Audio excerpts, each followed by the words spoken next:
Maharashtra TV आपल्या हक्काचा media.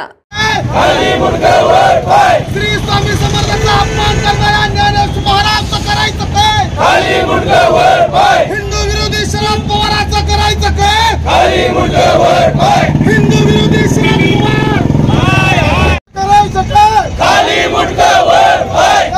Dnyaneshwar महाराजचं करायचं काय? श्री स्वामी समर्थ महाराज की जय। तथाकथित निधर्मवादी म्हणजे खऱ्या अर्थानं हिंदू धर्माचे द्रोही, स्वतःला पुरोगामी विचारवंत म्हणून घेणारे तथाकथित पत्रकार ज्ञानेश महाराव यांनी महाराष्ट्राचे पुरोगामी नेते म्हणून घेणारे शरदचंद्र पवार व महाविकास आघाडीच्या नेत्याच्या सभेमध्ये आमचं आराध्य दैवत, करोडो हिंदूंचं श्रद्धास्थान असलेले अक्कलकोटवासी स्वामी समर्थाबद्दल अवमानजनक उद्गार काढले।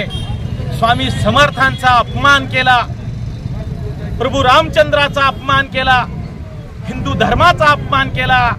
ज्या स्वामी समर्थांनी सांगितलंय निराश होऊ नको, अडचणी जरी असल्या तरी अडचणी दूर होतील, भिवू नको, मी तुझ्या पाठीशी आहे, त्यांच्या एका वाक्यानं आम्ही तमाम हिंदू पूर्ण ताकदीनिशी जोशानं परत एकदा कामाला लागतो। त्या आदरणीय स्वामी समर्थाबद्दल अपशब्द काढणे, अवमान करणे याचा आम्ही तीव्र शब्दात तमाम हिंदू समाजाच्या वतीनं, संघटनेच्या वतीनं, स्वामीवर श्रद्धा असलेल्या व्यक्तीच्या वतीनं निषेध व्यक्त केलाय।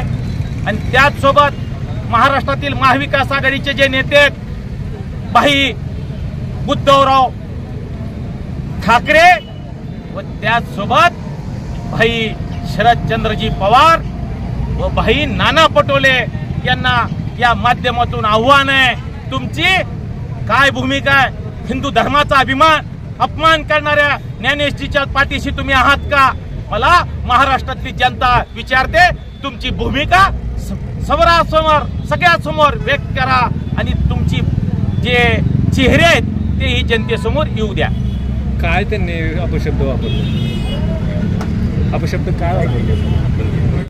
आपल्या भागातील महत्त्वाच्या आणि ताज्या बातम्या पाहण्यासाठी आजच आमच्या महाराष्ट्र टीव्ही न्यूज चॅनलला YouTube वर सबस्क्राइब करा आणि बेल आयकॉन प्रेस करा।